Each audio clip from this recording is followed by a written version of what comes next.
नमस्कार, जय हिंद। आप सभी का बहुत बहुत स्वागत है अपने channel the Indian defence academy Lucknow पर।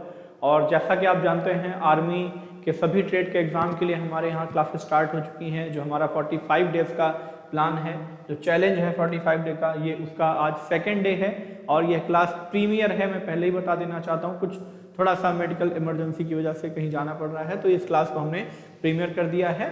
ठीक है, तो आज की सारी क्लासेस हमारी ये 7 बजे जो शेड्यूल है, 9 बजे जीके और 8 बजे हमारा साइंस और 7 बजे मैथ की। ठीक है, तो ये हमारी जीके की क्लास है। तो भाई कल हमने आपको जहाँ पे छोड़ा था, कल हमने आपको छोड़ा था 20 क्वेश्चन हमने आपको कराए थे एंशिएंट हिस्ट्री के। ठीक है, स्टडी प्लान का वीडियो मैंने डाल दिया है और डिस्क्रिप्शन में पड़ा हुआ है और उसका डिटेल जो भी आपको है कैलेंडर मिला हुआ है। ठीक है, तो आज हमारा ये नेक्स्ट क्वेश्चन है, कह रहा है कि मोहनजोदड़ो किस नदी के किनारे स्थित था। मोहनजोदड़ो किस नदी के किनारे स्थित था। तो मेरे भाई मैं क्वेश्चन आपके करा रहा हूं, आप लोग साथ साथ में कमेंट में आंसर देते चलिए और मैं इसको सॉल्व करवाते हुए चलता हूं। तो देखो भाई, मोहनजोदड़ो जो था वो, इसके बारे में जान लेते हैं। तो पहले इसे तो हम क्या कहते हैं, मृतकों का टीला कहा जाता है। मृतकों का टीला कहते हैं। ठीक है, इसकी खोज कब हुई थी? 1922 में हुई थी। किसने की थी? राखलदास बनर्जी। ठीक है, इन्होंने किया था। अब किस नदी के किनारे भाई? तो यह है हमारा सिंधु नदी के किनारे स्थित है। ठीक है, किसके किनारे? सिंधु नदी के किनारे।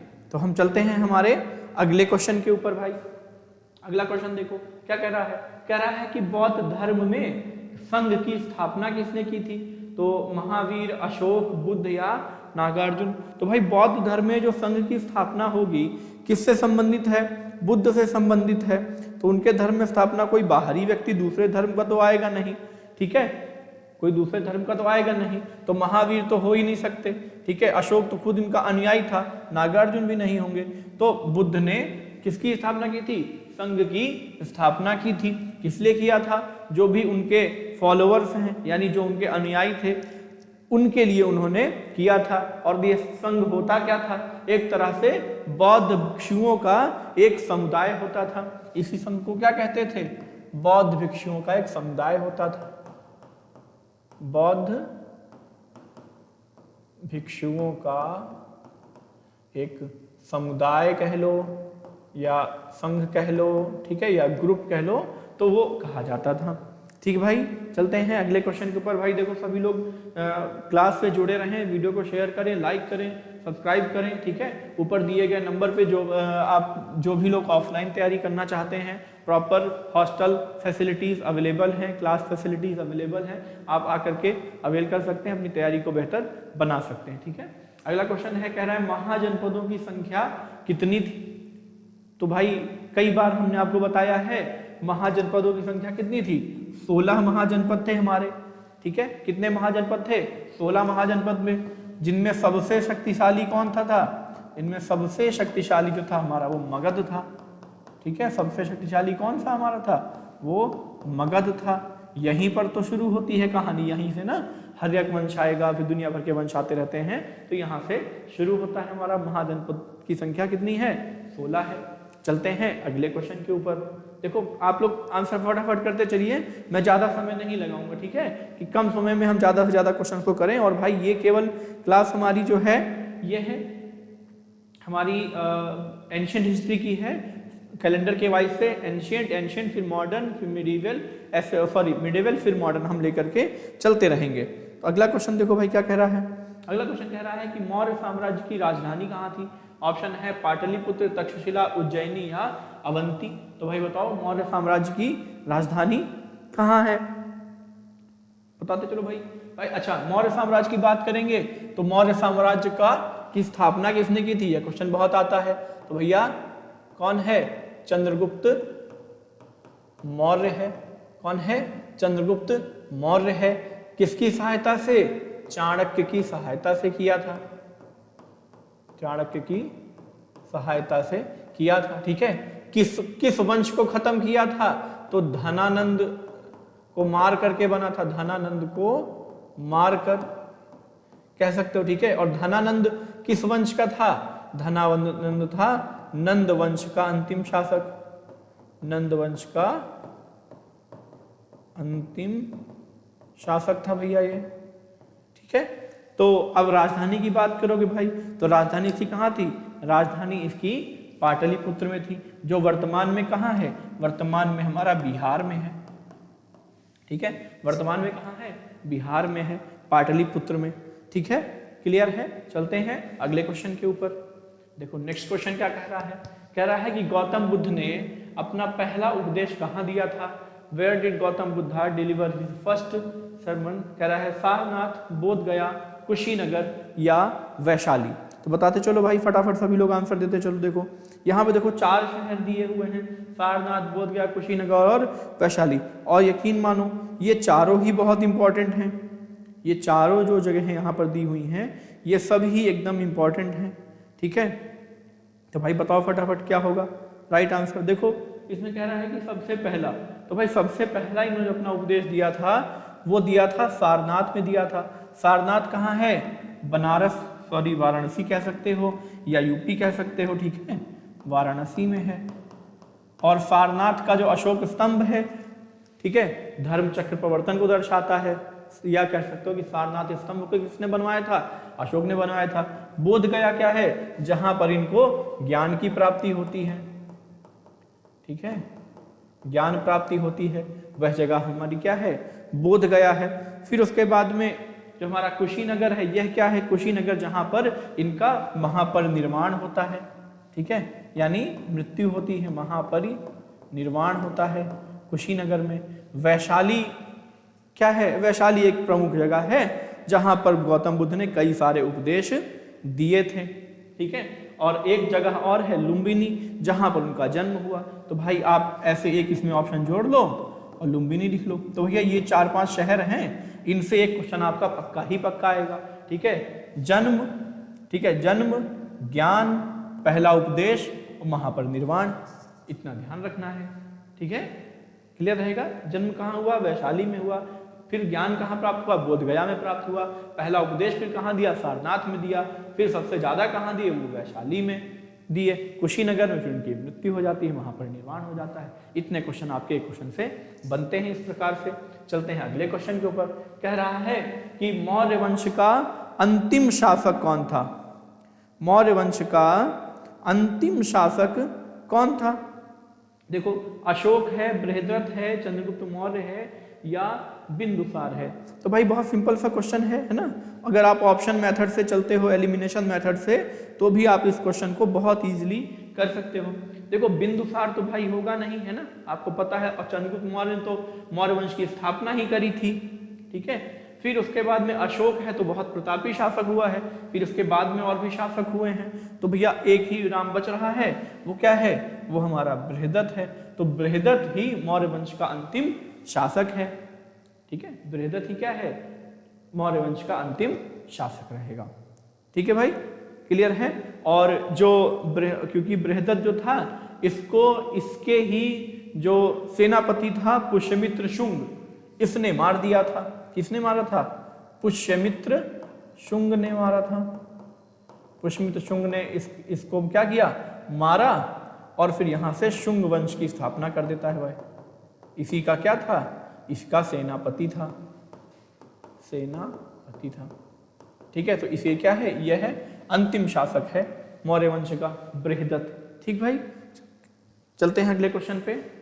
मैं कोशिश करूंगा कि इन 30 क्वेश्चन को हम आपको आराम से 30 मिनट 35 मिनट में करवा देंगे, ठीक है। और उनके साथ में और भी चीजें डिस्कस करते हुए, ठीक। अगला क्वेश्चन है, देखो किस शासक ने कलिंग पर विजय प्राप्त की थी? बहुत सिंपल सा है भाई, है ना। बार बार आजकल तो आप रील देखते हो, रील में बार बार आता है, ठीक है, कि कह रहा समुद्रगुप्त, अशोक, बिंदुसार या चंद्रगुप्त मौर्य, ठीक है। तो इसका फिर क्या हुआ था?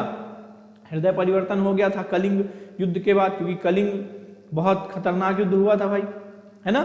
तो भाई कौन है बता दो फटाफट। देखो कलिंग युद्ध किसने किया था? कलिंग पर विजय प्राप्त की थी अशोक ने, ठीक है। और अशोक ने कलिंग पर विजय प्राप्त की। यहाँ पे जो बहुत मारकाट हुई, बहुत लोग मारे गए।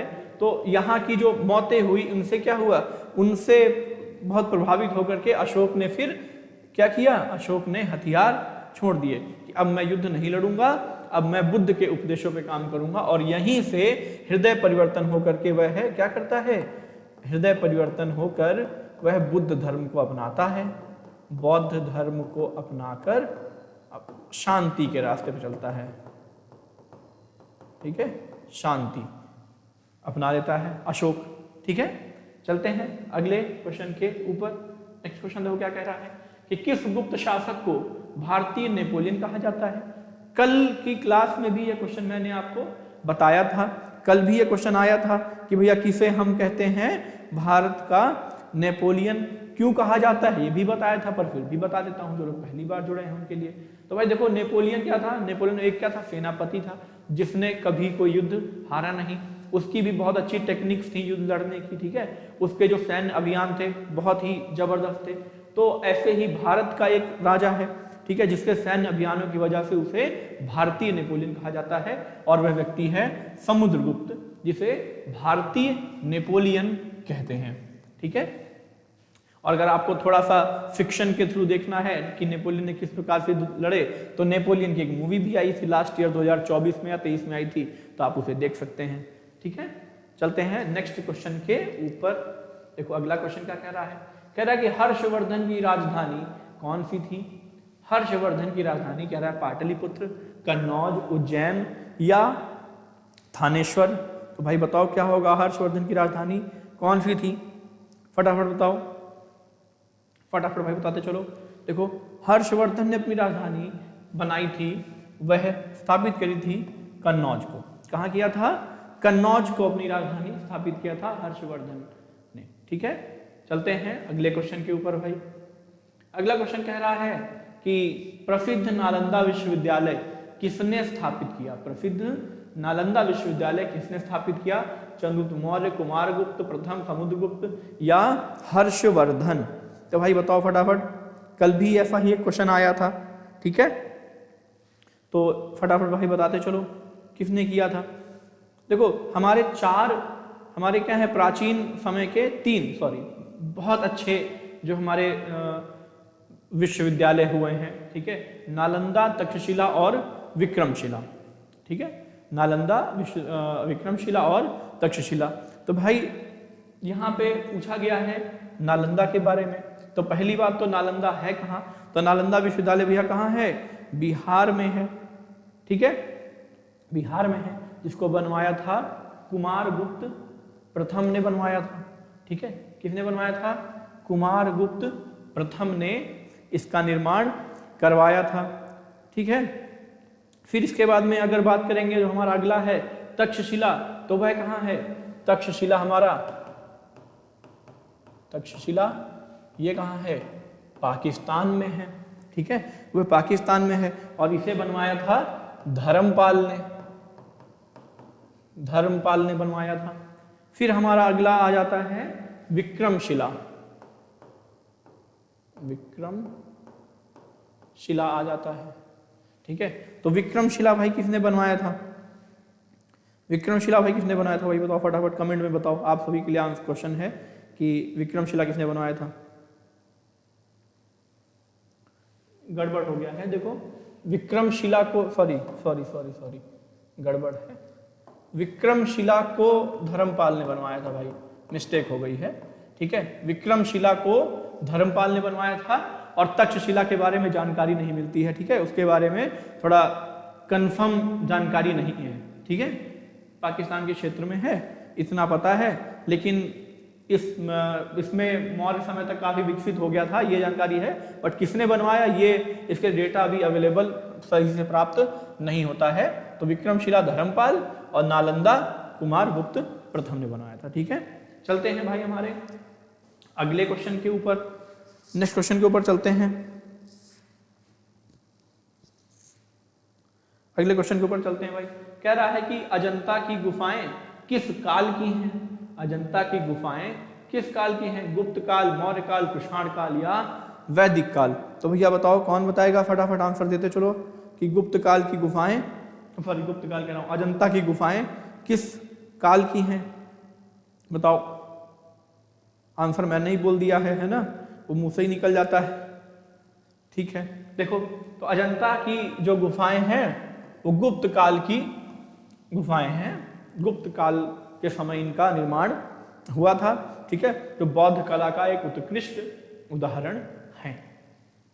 चलते हैं नेक्स्ट क्वेश्चन के ऊपर। कह रहा है कि तमिल संगम साहित्य किस भाषा में लिखा गया? संस्कृत, तमिल, प्राकृत या पाली?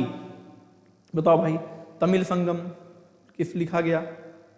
ठीक है, देखो तमिल संगम जो है वो क्या है, दक्षिण भारत का सबसे पुराना या दक्षिण भारत की सबसे पुरानी साहित्यिक परंपरा है। क्या है? तमिल दक्षिण भारत की सबसे साहित्यिक परंपरा, दक्षिण भारत की सबसे पुरानी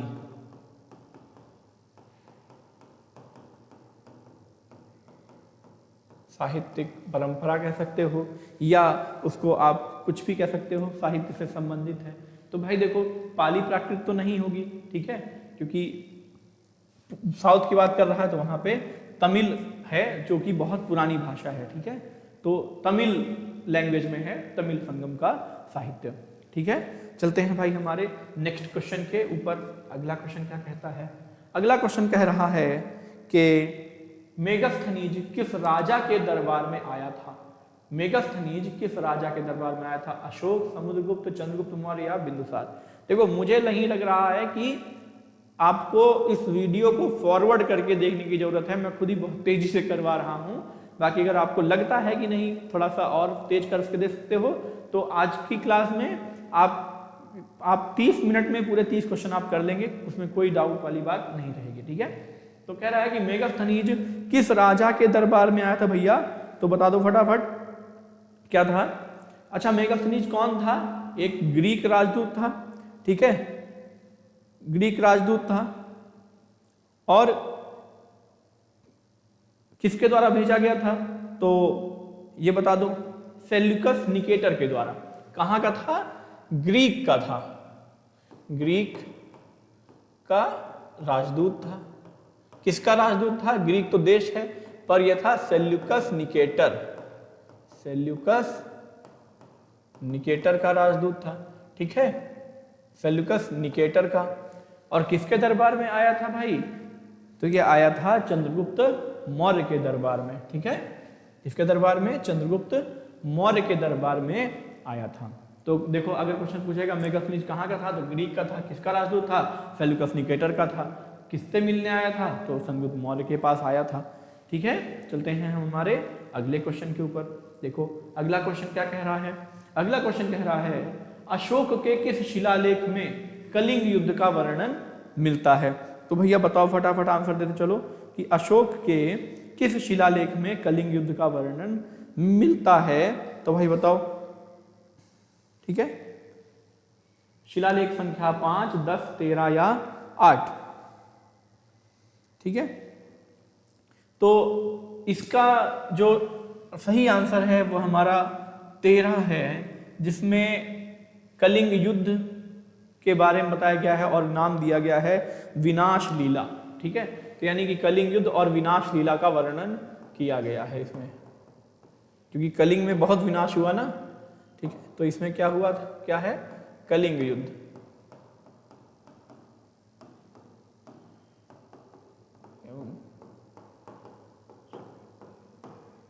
का वर्णन है।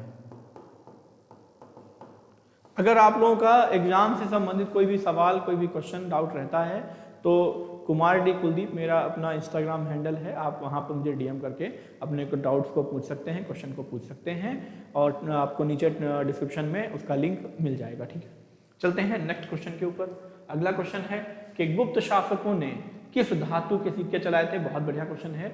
गुप्त शासकों ने किस धातु के सिक्के जारी किए थे? तांबा, चांदी, सोना या कांस्य? बहुत अच्छा क्वेश्चन है और बहुत ही सिंपल क्वेश्चन है। ठीक है भाई, फटाफट बता दो। देखो गुप्त शासकों ने, अब आपको थोड़ा जान के हैरानी होगी, गुप्त शासकों ने जारी किए थे सोने के सिक्के, गोल्ड के, जिन्हें कहा जाता था दीनार। ठीक है, तो जो ये शब्द है ये यहीं का शब्द है, ठीक है। गुप्त शासकों ने सोने के सिक्के जारी किए थे जिसे हम दिनार कहते थे। चलते हैं अगले क्वेश्चन के ऊपर। अगला क्वेश्चन देखो क्या कहता है कि अर्थशास्त्र ग्रंथ के रचयिता, बहुत ही सिंपल सा और बढ़िया क्वेश्चन है, कल भी ऐसा ही एक क्वेश्चन आया था, ठीक है। तो ये क्वेश्चन रिपीट हो रहा है, इसका मतलब ये क्वेश्चन बहुत ही इंपॉर्टेंट हैं, तो आपको जानने चाहिए। देखो अब यहाँ पे 4 हमारे रचयिता हैं, चारों की बहुत प्रमुख प्रमुख पुस्तकें हैं, हम आपको वो भी यहाँ से बताते हुए चलते हैं। देखो पाणिनि का है भैया सबसे इंपॉर्टेंट, वो है अष्टाध्यायी। कल भी मैंने आपको बताया था, आज भी बताता हूँ, अष्टाध्यायी, ठीक है। और कल जो क्वेश्चन आया था वो ऐसा आया था कि अष्टाध्यायी जो है वो किस पर आधारित था। तो अष्टाध्यायी जो उनका है यह संस्कृत व्याकरण पर था, संस्कृत व्याकरण, ठीक है। तो इसका रचयिता कौन है? पाणिनि है। कौटिल्य जो है भाई साहब, इनकी पुस्तक है, उसका नाम है अर्थशास्त्र, ठीक है, अर्थशास्त्र, जिसमें इन्होंने शासन कैसा हो, राजनीति, राजव्यवस्था, राजा के कर्तव्य, ठीक है, ये सब उन्होंने इसमें बताए थे, ठीक है। ये इस पे कालिदास की भैया आपको पता है अभिज्ञान शाकुंतलम, मेघदूतम, उर्वशीयम, ठीक है, ऐसे करके बहुत सारी हैं, तो इनकी बताना शुरू करेंगे तो पूरा दिन निकल जाएगा। फिर भी अभिज्ञान शाकुंतलम आप बहुत इंपॉर्टेंट है, मालविकाग्निमित्रम बहुत इंपॉर्टेंट है, ठीक है, रघुवंश, मेघदूतम बहुत ही इंपॉर्टेंट है। और पतंजलि का भैया क्या है? महाभाष्य, ठीक है। तो पतंजलि का है महाभाष्य, तो ये आपको ध्यान रखना है, ठीक है। एक और है, उसका नाम है योग सूत्र, महाभाष्य, और ये भी ध्यान रख लो, एग्जाम में कभी भी पूछ भी सकता है, ठीक है, योग सूत्र। बाकी भैया कालिदास की तो रट लेना, कालिदास, चाणक्य, ये इनकी तो बहुत ज्यादा ही पूछी जाती हैं पुस्तकें और बहुत इंपॉर्टेंट भी आता भी है। चलते हैं अगले क्वेश्चन पे। कह रहा है कि बौद्ध धर्म में त्रिरत्न क्या है? त्रिरत्न मतलब 3 रत्न, त्रिरत्न का मतलब होता है 3 रत्न। तो भैया क्या है बौद्ध धर्म में 3 रत्न? बताया था हमने, कल भी क्वेश्चन आया था तो बताया था भैया कि 3 रत्न क्या हैं, ठीक है। बताओ भाई, देखो ऑप्शन है बुद्ध, संघ, धर्म, अहिंसा, करुणा, मैत्री, ज्ञान, योग, तप, सत्य, दया या सत्य, दया, दान। तो बुद्ध धर्म में भाई त्रिरत्न है, वो है बुद्ध, ठीक है, बुद्ध, संघ, धर्म। बुद्ध यानी कि जो ज्ञान देंगे, जो बुद्ध कौन है? जो ज्ञान देंगे, ज्ञान दाता है। संघ मतलब जो समुदाय है, जो मैंने आपको बताया था, और धर्म मतलब शिक्षा। तो इन 3 शब्दों का मतलब क्या है कि ज्ञान दाता, ठीक है, दूसरा कौन है? समुदाय जिसे ज्ञान दिया जाएगा, और धर्म क्या है? वो है शिक्षा। तो इन 3 शब्दों का मतलब भी पूछ सकता है, ठीक है। तो यानी बुद्ध का मतलब ज्ञानदाता, संघ का मतलब समुदाय, शिक्षा का मतलब धर्म। तो बुद्ध, संघ और धर्म ये इसके 3 रत्न हैं बौद्ध धर्म के, ठीक है। चलते हैं अगले क्वेश्चन के ऊपर। अगला क्वेश्चन है कि प्राचीन भारत में अष्टांग मार्ग किसने प्रतिपादित किया? बहुत ही बढ़िया क्वेश्चन है भैया। अष्टांगिक मार्ग कह सकते हो या अष्टांग मार्ग बताता है, ठीक है। और अष्टांगिक मार्ग क्या था? निर्वाण प्राप्ति के तरीका, या आपको निर्वाण कैसे प्राप्त होगा उसके बारे में बताया था। तो कौन बताएगा? निर्वाण की बात किसने करी? निर्वाण की बात करी है गौतम बुद्ध ने, भगवान बुद्ध ने। तो भैया क्या है? अष्टांगिक मार्ग का प्रतिपादन किया था बुद्धा ने, ठीक है, गौतम बुद्ध ने। क्या था कि निर्वाण कैसे प्राप्त करें, ठीक है, क्लियर है। चलते हैं अगले क्वेश्चन के ऊपर। नेक्स्ट क्वेश्चन है, कह रहा है इलाहाबाद प्रशस्ति किसके सम्मान में लिखी गई थी? चंद्रगुप्त मौर्य, समुद्रगुप्त, अशोक या हर्षवर्धन? ये क्वेश्चन मैंने आपको लास्ट क्लास में नहीं, लेकिन जो इससे पहले क्लास हुई थी मैंने उसमें आपको बताया था। तो आप भाई सभी लोग बताएं फटाफट कि क्या होगा इसका राइट आंसर, ठीक है, कि इलाहाबाद प्रशस्ति किसके सम्मान में लिखी गई थी, ठीक है। तो भाई ये जो है समुद्रगुप्त व्यक्ति है, ठीक है, जिसके जो सैन्य अभियान थे, तो उसकी प्रशस्ति यानी कि उसकी गाथा, उसकी विजय की गाथा, ठीक है, उसके बारे में बताता था कि समुद्रगुप्त ने कितने अभियान जीते और क्या क्या चीजें हैं, तो उससे संबंधित है, इसीलिए इसे कहते हैं भारत का नेपोलियन। ठीक है, क्लियर है। चलो अगले क्वेश्चन पे चलते हैं। अगला क्वेश्चन है कि महावीर स्वामी का जन्म हाँ हुआ था, कहाँ हुआ था? ठीक है, वेयर वॉज महावीर बॉर्न, तो ये कहाँ, ठीक है, हुआ था? वैशाली, पाटलिपुत्र, मगध या उज्जैन? बताओ भैया कहाँ हुआ था? तो पढ़ते आ रहे हो, रटते आ रहे हो महावीर स्वामी के बारे में कि वैशाली के कुंडग्राम में, है ना? वह कहाँ? वैशाली के कुंडग्राम में। और महावीर स्वामी क्या थे भैया? 24वें तीर्थंकर थे, जैन के, है ना? जैन के 24वें तीर्थंकर थे। ठीक है, क्लियर है, कोई डाउट नहीं इसमें? चलो आगे चलते हैं भाई फटाफट। ऑप्शन ए, अगला क्वेश्चन देखो क्या कह रहा है। हड़प्पा सभ्यता का कौन सा स्थल भारत में स्थित है? हड़प्पा सभ्यता का कौन सा स्थल भारत में स्थित है? कह रहा है मोहनजोदड़ो, हड़प्पा, लोथल या चन्हूदड़ो। तो भाई बहुत बढ़िया क्वेश्चन है। ठीक है, तो भाई बताओ इसमें कौन सा स्थल है जो भारत में है? मोहनजोदड़ो, हड़प्पा, लोथल या चन्हूदड़ो? तो भाई आपको पता होगा, आपने पढ़ा भी होगा, ठीक है, कि जो हमारी सिंधु घाटी सभ्यता थी उसका विस्तार कहाँ से कहाँ तक रहा है, क्या क्या चीज़ें हैं। ठीक है, तो भाई देखो एक ही इनमें से एक ही हमारा स्थल है जो भारत में है, और वो है लोथल। जो लोथल कहाँ है? जो कहाँ पर है भैया? वो है गुजरात में। ठीक है, कहाँ है? लोथल, गुजरात में। क्लियर है? तो हम चलते हैं अगले क्वेश्चन के ऊपर। नेक्स्ट क्वेश्चन क्या कह रहा है?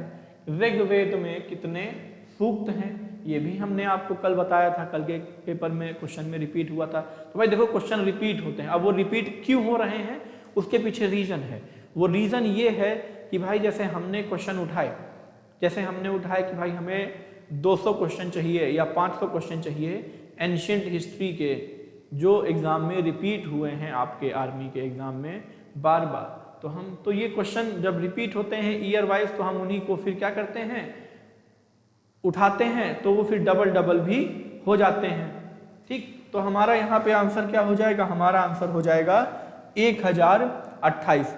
ऋग्वेद में कितने सूक्त होते हैं? ये हमारे होते हैं 1028 सूक्त होते हैं। ठीक है, चलते हैं नेक्स्ट क्वेश्चन के ऊपर। ठीक है, अगला क्वेश्चन है 5 मिनट। ठीक है, कि महाजनपद काल में कुल कितने महाजनपद थे? महाजनपद काल में कुल कितने जनपद थे? तो भाई अभी देखो क्वेश्चन फिर से रिपीट हो गया है। ठीक है, क्वेश्चन फिर से रिपीट हो गया है कि महाजनपद काल में, अभी मैंने बताया था, ठीक है, कि भैया 16 महाजनपद थे। ठीक है, 16 महाजनपद, जिनमें सबसे शक्तिशाली मगध था। ठीक, तो ये भी क्वेश्चन रिपीट हुआ है। तो ऐसे क्वेश्चन जो रिपीट हो रहे हैं वो बहुत ही ज्यादा इंपॉर्टेंट, ध्यान रखिएगा। अगला क्वेश्चन क्या कह रहा है? गौतम बुद्ध ने अपना पहला उपदेश कहाँ दिया था? देखो फिर वही क्वेश्चन एक हमारा रिपीट हो गया है। ठीक है, गौतम बुद्ध ने अपना पहला उपदेश कहाँ दिया था? तो भैया अभी बताया हमने कि सारनाथ में दिया था। सारनाथ कहाँ है? वाराणसी में है, और यहाँ दिया था। और उसके बाद इसी क्या कहा गया? धर्म चक्र प्रवर्तन कहा गया, धर्म चक्र प्रवर्तन। ठीक है, बोध गया में क्या है भैया? इनको ज्ञान की प्राप्ति होती है। ठीक है, वहीं आपका कुशीनगर में इनका महापरिनिर्वाण होता है। ठीक है, महापरिनिर्वाण।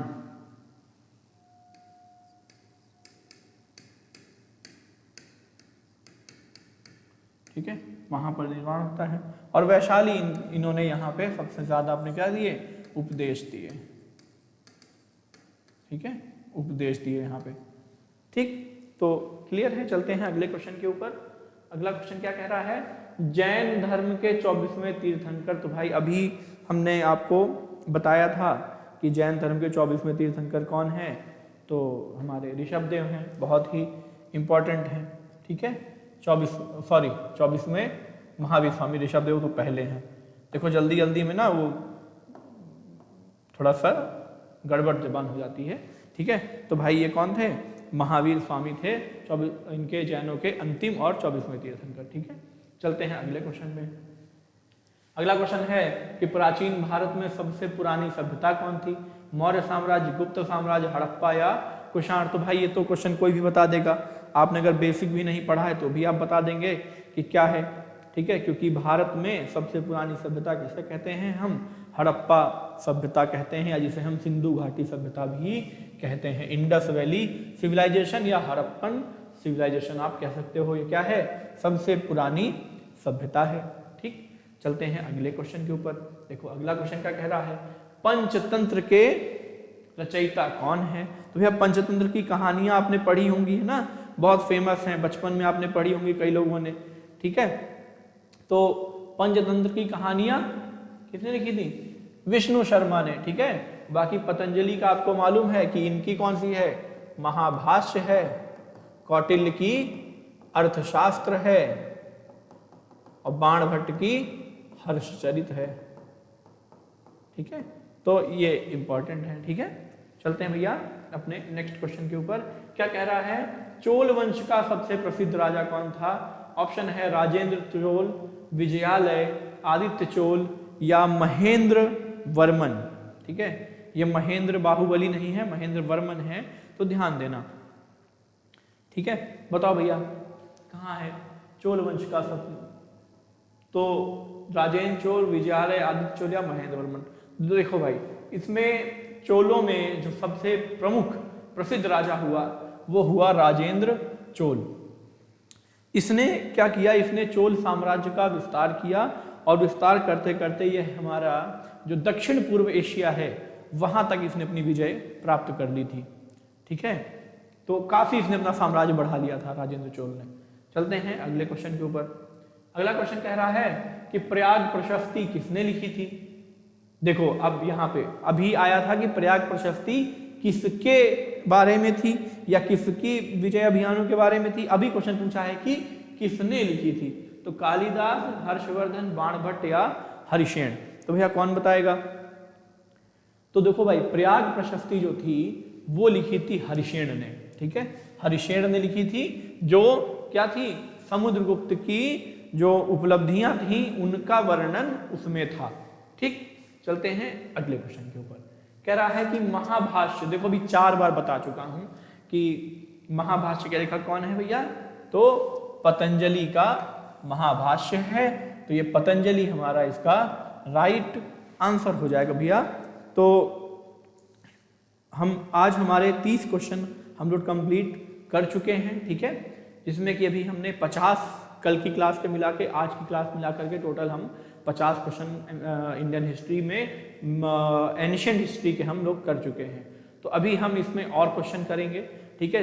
तो कैलेंडर आप लोग देख चुके हैं, पहले भी हमने आपको जारी किया हुआ, आप लोग कैलेंडर ले लीजिए और जो स्टडी प्लान उसमें बताया है आप बिल्कुल उसे फॉलो करें, आपको बिल्कुल वो फ्रूटफुल रहेगा, ठीक है।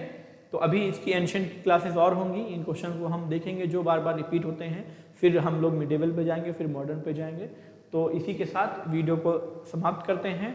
वीडियो पसंद आया है तो वीडियो को लाइक करिए, शेयर करिए, चैनल को सब्सक्राइब करिए।